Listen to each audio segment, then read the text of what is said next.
The hills rose gently from the desert floor, their shapes softened by decades of wind that carried sand across their backs like slow-moving rivers. Nothing about them seemed unusual at first glance. They were quiet, pale, and patient, just another part of Syria's long, exhausted horizon. Yet soldiers approaching the first ridge always slowed without meaning to. Something in the air shifted before a single step touched the slope. It wasn't danger they sensed, nor any clear warning.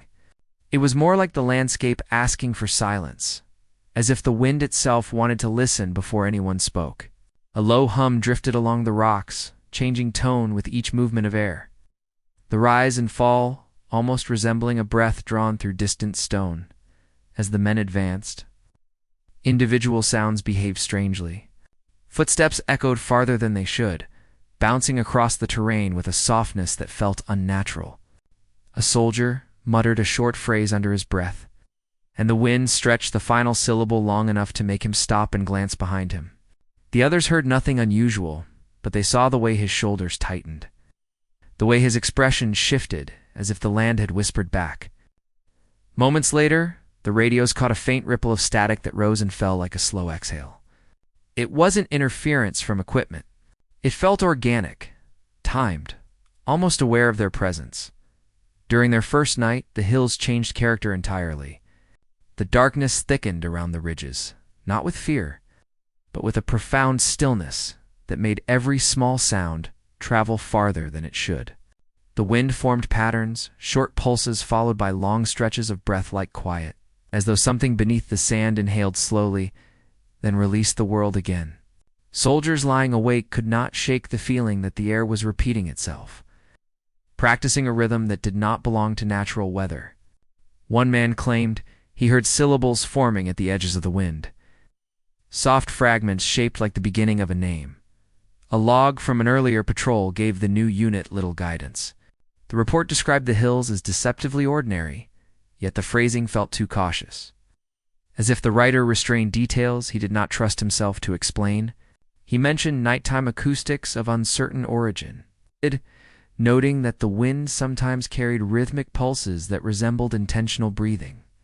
He wrote that echoes returned slower than expected, as though traveling through hollow spaces beneath the earth. The final line offered a quiet warning: refrain from calling names loudly after dark. No reasoning accompanied the instruction. It stood alone, unsettling in its simplicity. As hours passed, the new unit began noticing similar patterns. A soldier tried calling to a friend across the ridge, and his voice returned softer, stretched, carrying a tone that did not match his own. Another soldier stopped mid-step, turning sharply toward an empty patch of rock. Insisting, he heard someone whisper his name with startling clarity. Yet no one else spoke. The desert remained still and accepting, as if waiting for them to continue. By dawn, the sensation deepened. The hills no longer felt like passive formations shaped by centuries of erosion. They felt like listeners. Every gust of wind seemed to brush against the soldiers with gentle curiosity, testing how sound moved around them. When one man tapped his canteen lightly against a stone, the resulting echo drifted outward, paused, and returned as a faint, altered nota, softer. Distant version of the same sound, changed just enough to feel intentional. The soldiers exchanged uneasy glances, not out of fear, but because the land appeared to be learning them, and somewhere within that patient landscape, the wind continued shaping itself around their presence. Carrying their breaths into the open air and returning them in forms the men had never heard before. It was then they realized the hills weren't merely reacting. They were remembering. The first name carried by the wind arrived quietly, almost politely, as if testing whether the soldiers were paying attention. They were moving along a narrow ridge when the sound drifted against the back of a young soldier's neck, soft enough to be mistaken for imagination. He turned instinctively, expecting to see someone standing behind him, but the ridge lay empty under the pale sun. The others kept walking, unaware that anything had happened, but he remained frozen for a moment, trying to understand why the name he heard his own head carried no human breath behind it. He didn't mention it at first, telling himself the wind had caught a distant voice, though deep down he knew the tone had matched neither distance nor human direction. Later that same afternoon, another soldier stopped abruptly on the slope. His expression tightened with the same hesitant confusion, and he asked softly whether anyone had called him. No one had. The men exchanged glances now, their silence layered with an unspoken awareness that something was repeating itself in a way that felt too precise to ignore. The wind moved strangely along the rocks, shifting direction without warning, threading between them like thin strands of unseen fabric tugged by a careful hand. When one soldier exhaled sharply, the wind caught the breath and stretched it into a faint, wavering sound almost identical to the name whispered earlier. As evening approached, the unit began testing the acoustics around them. Even a soft whisper traveled farther than expected, drifting several meters before fading into the quiet. A simple word bounced along the hillside in slow pulses, returning with a hollowed, fragile tone that felt like it had passed through something warm and deep beneath the earth. The soldiers began to find odd pockets of air where sound behaved differently, circling instead of dispersing, lingering instead of fading. When one man leaned into such a pocket and murmured a single word, the wind returned it in a stretched version of his own voice. As though practicing it by nightfall, the hills changed again. The moon climbed over the ridge, and the air sharpened into thin, delicate layers that carried sound with unnatural precision. A soldier called out a simple command to reposition the team, and the word traveled outward in a straight line before bending sharply, returning from a completely different direction. It didn't sound like an echo. It sounded like the word had been caught and reshaped before being returned. Another soldier tried speaking, and his sentence came back half a second later, not in his voice, but in something slower, deeper, and unfamiliar. They stood still after that, listening as the wind formed gentle patterns around them, soft curls. Long stretches, then sudden pockets of silence that settled abruptly, as if waiting. The hills no longer felt like terrain. They felt like chambers, each containing a hollow memory waiting for someone to speak into it. When the first name drifted again across the ridge, the soldiers didn't pretend this time. They heard it clearly, carried by the wind with quiet confidence. The name did not belong to anyone standing there. It was an old name, weathered and unfamiliar, spoken with a tone that held no emotion, just intention.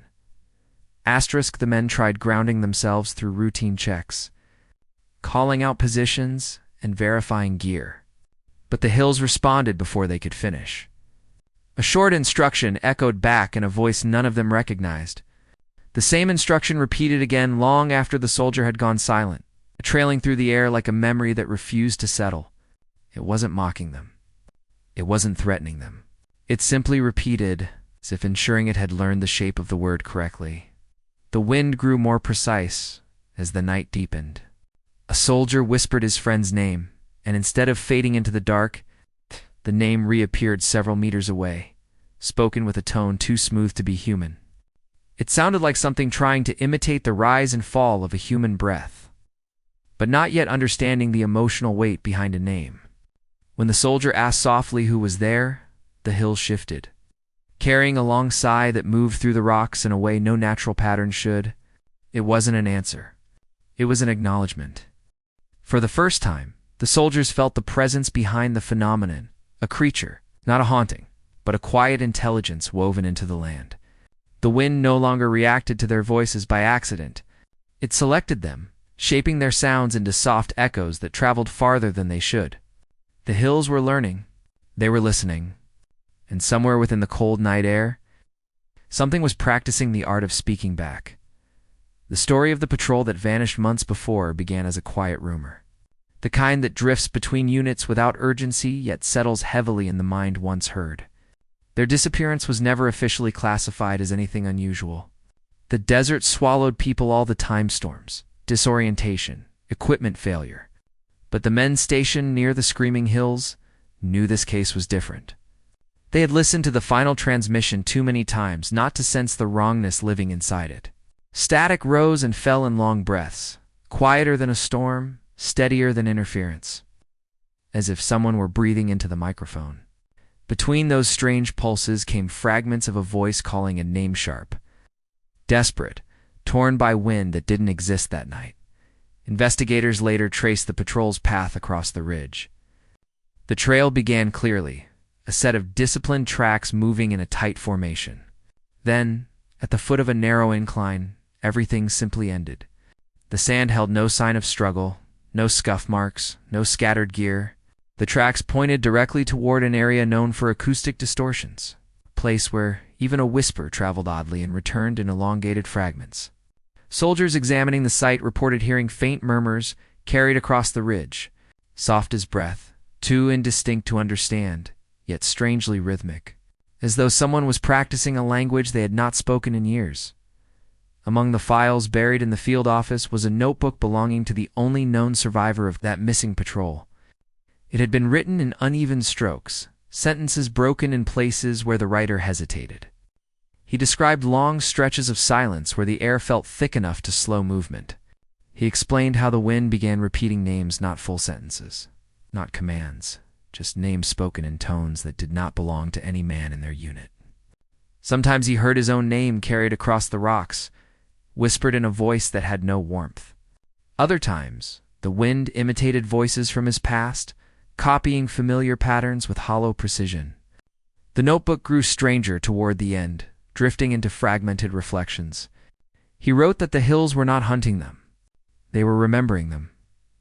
He claimed the wind tried to imitate emotion by altering pitch and rhythm, but always fell short. It was like listening to a child repeat a word without understanding its meaning. His final entry was only one line. It doesn't want harm. It wants memory. After that, the pages were blank. No one ever confirmed how he escaped or why the others did not. He never spoke publicly, and the military quietly transferred him far from the region. Yet soldiers who overheard the whispers on the ridge believed him instinctively. They knew the difference between an echo and a returning voice. In the weeks following the new unit's arrival, strange events continued. One soldier reported hearing several names he did not recognize drifting across the hillside at dusk. Another claimed he heard someone calling for help, only for the voice to dissolve into wind the moment he turned. The pattern grew familiar: soft calls, long silences, faint returns. No matter how many times they tried to trace the source, sounds always came from slightly ahead leading them, never waiting. A medic felt a sharp chill run across his shoulder one night, when the wind formed a long, trembling sigh that matched a breath he knew wasn't his. He didn't mention it. But the stiffness in his movements gave him away. Asterisk recordings captured during these nights revealed something even more unsettling. The devices picked up human tones, breaths, murmurs, the faint shape of syllables, but always different from what the soldiers claimed to hear. Names appeared in the audio that none of the men recognized. Some belonged to long-deceased soldiers from older conflicts, confirmed only later by historians cross-referencing old broadcast logs. No living soldier in the region could have imitated those voices. The audio was grainy, stretched, distorted, but unmistakably human. In its attempt to speak, there came a night when the wind called a name none of them had uttered before. The voice drifted upward from the ridge with eerie clarity. It repeated 3 times before fading into the dark. When one of the soldiers searched through archived personnel files, he discovered the name belonged to a man who had served in the exact region more than 40 years earlier. He had died in an ambush far from the hills, and yet the wind carried his name as softly as if calling him home. From that moment forward, men understood the wind was not repeating random syllables. It selected. It remembered. It gathered pieces of the past scattered across the land and whispered them back into the desert air. The hills became a quiet archive of forgotten stories, breathing fragments of old lives into the present with a patience that made no sense to human understanding. The soldiers no longer walked the ridges without listening first, waiting for the wind to choose a name. And sometimes, when they paused long enough, they felt the unsettling calm of being studied carefully, gently, like a land trying to decide what to carry forward into memory. The hills had always carried strange acoustics, but no one understood how deep the phenomenon reached until geologists began studying the ground beneath the ridges. They expected to find simple layers of compacted sediment, maybe fractured stone shaped by years of wind. Instead, their instruments revealed hollow spaces, enormous pockets of air hidden beneath the earth like silent lungs buried under centuries of dust. The first readings made no sense.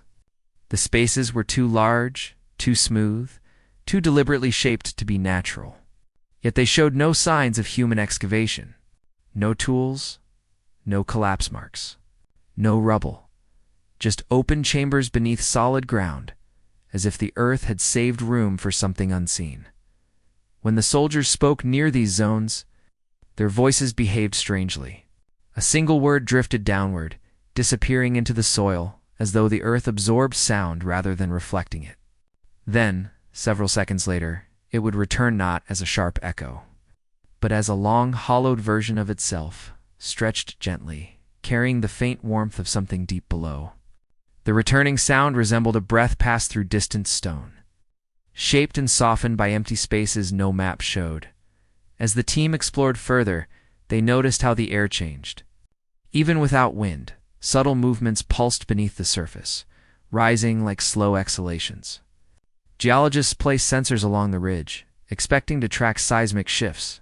Instead, machines detected rhythmic changes in air pressure, gradual dips and rises occurring in cycles too regular to be natural. It was as though the chambers beneath the hills inhaled and exhaled, each breath measured with patient precision. The recordings were unsettling, not because they suggested danger, but because they hinted at a pattern that had nothing to do with weather or geology. The land itself seemed to be breathing. The soldiers grew quiet around these areas, their voices softened by instinct rather than discipline.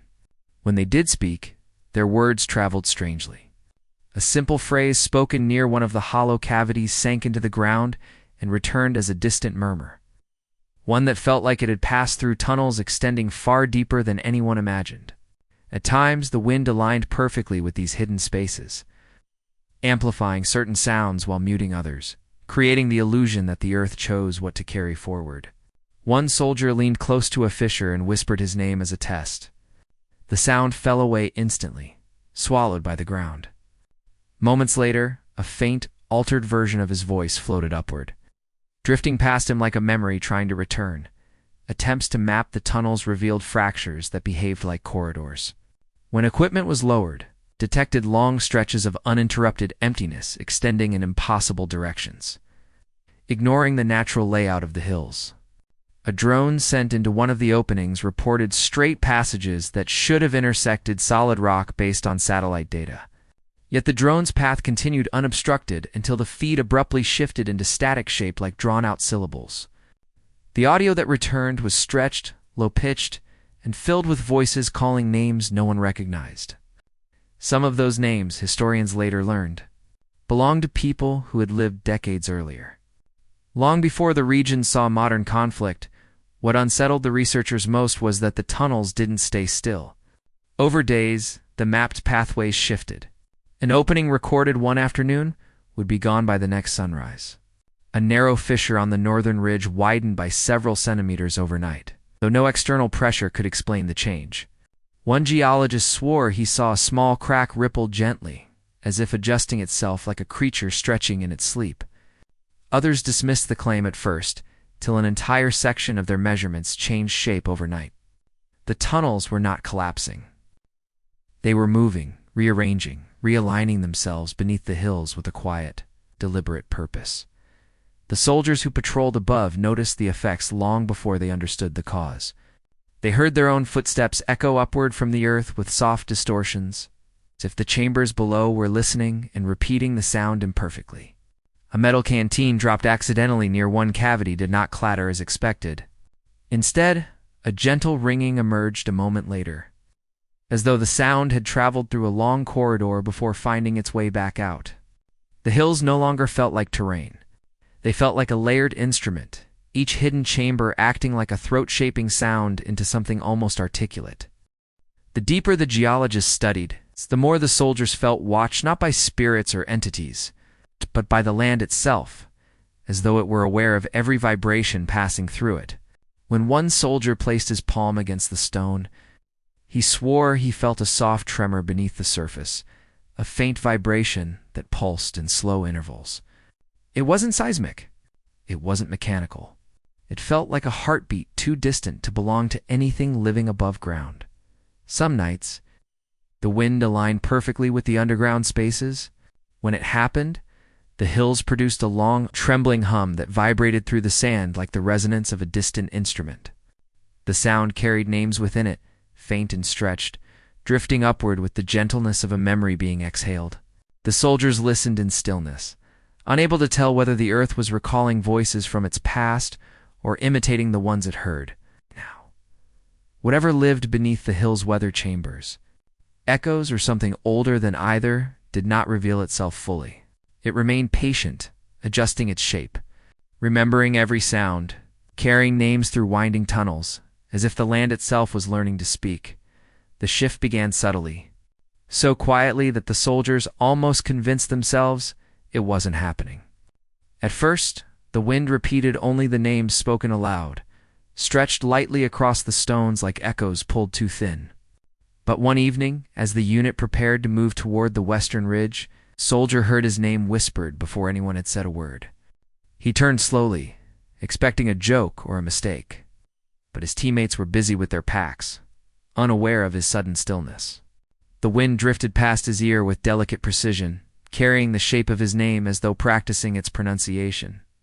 This time it came with more confidence, clearer, closer, almost familiar. The men began noticing the pattern shortly after sunset. Names surfaced hours before they were spoken.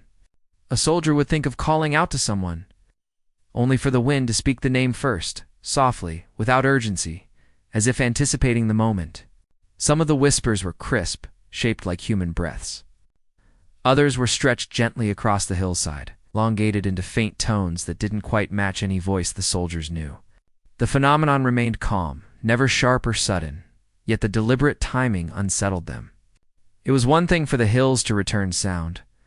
It was another for them to speak ahead of it. The wind became more precise as the nights grew colder. One soldier sat alone on a rock and began wondering about his family back home.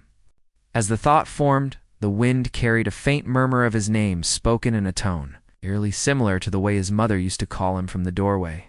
The sound rose softly from the sand, carrying warmth that did not belong to the desert night. When he looked around, no one else reacted. No other soldier had heard it.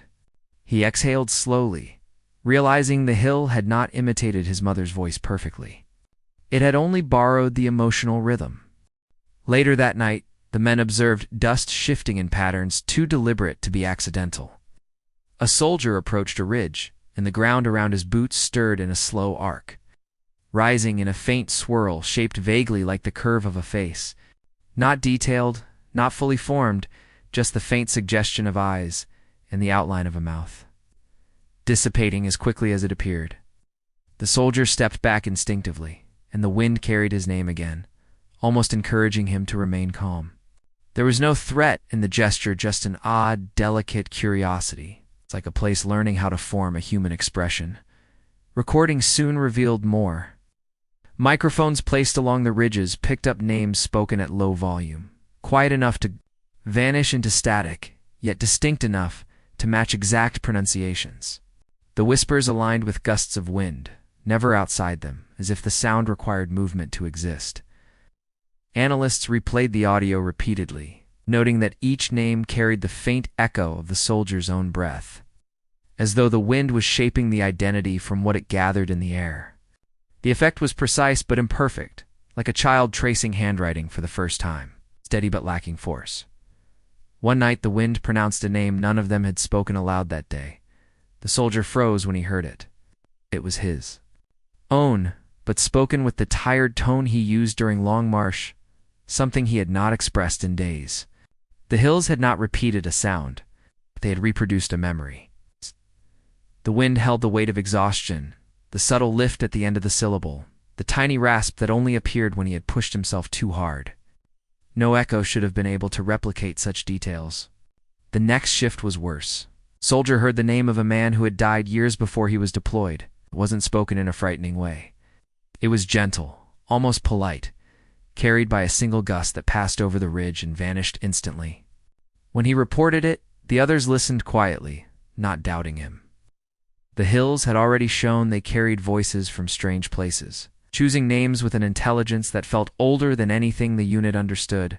Specialists arrived soon.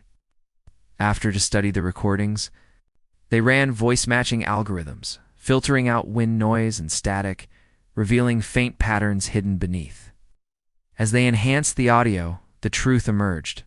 Some names belonged to soldiers who had fought in the region decades earlier. Voices appeared in fragments, soft, stretched, aged by time. No living soldier in the area had ever heard them, yet the hills carried their identities with careful intention. Experts concluded the wind wasn't repeating names randomly. It was collecting them across years, holding them somewhere unseen. Releasing them during certain cycles when conditions aligned, whether data revealed a strange pattern. The hills produced more vocalizations during nights with descending temperature winds.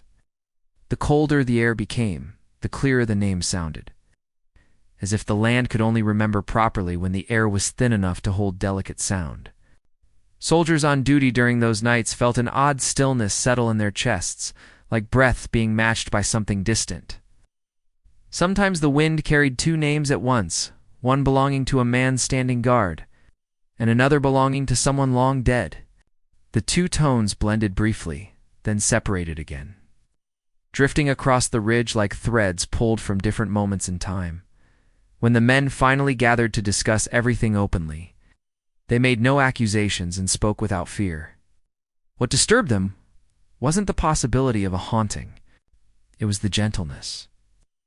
Every whisper carried patience, as if the land was calling names not to frighten them, but to ensure they were not forgotten. The soldiers began moving more quietly after that, not out of caution but out of respect, sensing that the wind listened with an intimacy rarely found in any landscape. Names lingering in the air no longer felt like intrusions. They felt like memories rising from the earth, carried by a place that refused to let go of the voices it heard. The calling began on a night that felt quieter than the others, a night when even the wind moved with unusual care. The air around the hills carried a thin chill, not sharp enough to bite, but gentle enough to make every sound feel closer, more personal. The soldiers had grown used to whispers, drifting through the darkness, names spoken softly. Sometimes familiar, sometimes belonging to strangers who had walked these ridges long before them. But this time was different. The wind did not scatter the sound across the rocks. It focused, gathering itself into a narrow path of breath that traveled directly to one soldier standing apart from the others. He heard his name once, spoken clearly, carried with a tone so natural, he turned, expecting to see a friend standing behind him. No one was there. The second time, the name arrived with more weight, shaped with a kind of intention the hills had never shown before. The soldier took a slow breath, feeling something familiar and unfamiliar tug at the back of his mind.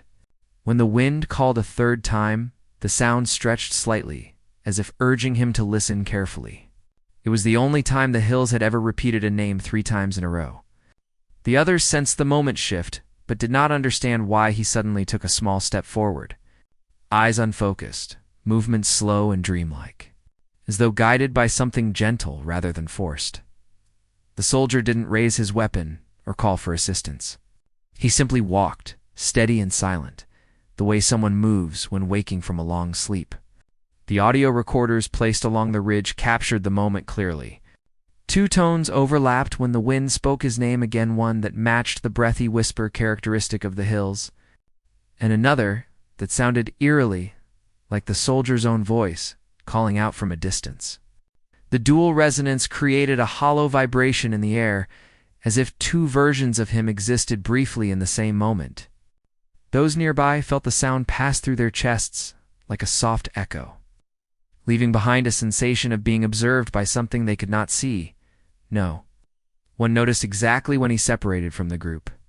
One moment he stood among them, the next he drifted toward the narrow ridge leading deeper into the hills. The others followed at a cautious distance, unsure whether to call out.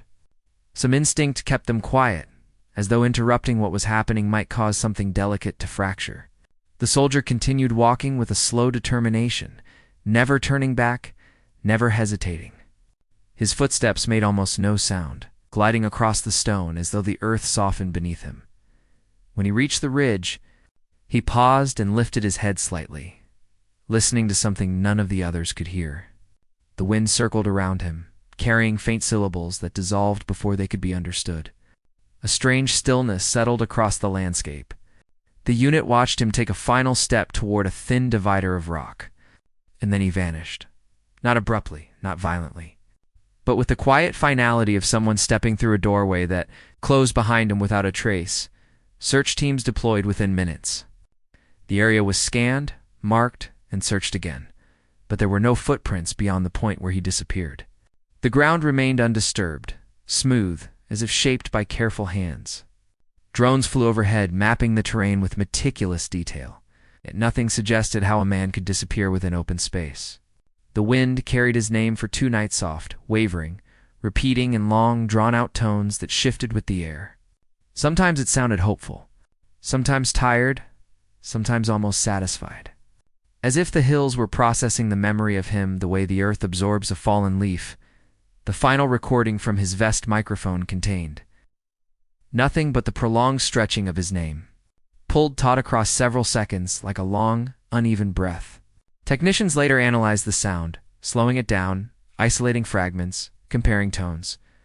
They found 2 voices intertwined, again one airy and thin, the other deeper, more grounded. The deeper one matched the soldier perfectly, yet carried a strange delay, as if spoken moments after his own breath had already moved. No one could explain how such a pattern could appear naturally. Days passed, and the wind eventually fell silent. The hills returned to their steady hum, their patient movements of air, their long memories carried beneath the sand. The soldier never reappeared. No trace of clothing, no equipment, no footprints left behind. The men who served beside him spoke about him only in quiet tones, sensing the land had taken him gently, not out of claim, but out of remembrance. And in the stillness that followed, they understood something deeper. The hills did not simply echo the living. They chose who to keep. Years later, long after the patrols had changed and new units took their place, the hills remained exactly as they had always been, quiet, pale, and patient beneath the sun. The military sealed certain paths, placed markers on ridges, and restricted night patrols. Yet nothing could silence the low murmurs that drifted across the sand during cold winds. Soldiers assigned to the region for short rotations often dismissed the stories as exaggerations passed down through bored night guards. But as days became weeks, each man eventually found a moment when the hills spoke, just softly enough to unsettle his breath. The wind never screamed as some legends later claimed. It whispered, choosing certain names, the way a memory chooses certain moments over others. Sometimes it carried a name belonging to someone standing on duty, spoken as gently as a friend calling from a distance. Other times, the hills released names that belonged to strangers' voices shaped from old conflicts, remnants of soldiers who had walked across this land decades earlier. The phenomenon never grew violent or urgent. It remained patient, almost reverent, as though returning fragments of identity that the earth refused to let fade. Scientists argued endlessly about what caused the effect. Some insisted the terrain trapped sound in rare geological formations, allowing voices to remain suspended in the air for long periods. Others believed the underground chambers acted like natural amplifiers, releasing stored echoes under certain temperature shifts. None of the theories explained why names-only names traveled across the ridges with such clarity. Folklore offered a simpler idea. The hills remembered everyone who crossed them, and on some nights, they called out to ensure those memories remained alive. Soldiers learned to move with quiet respect. They listened before speaking, letting the land decide when to answer. And sometimes, on windless nights, when everything felt impossibly still, a faint murmur drifted across the rocks, carrying a name from long ago, a reminder that the hills were not haunted by spirits, but filled with echoes of those who had once breathed beneath their sky. The land remembered them, gently and endlessly, long after they were gone.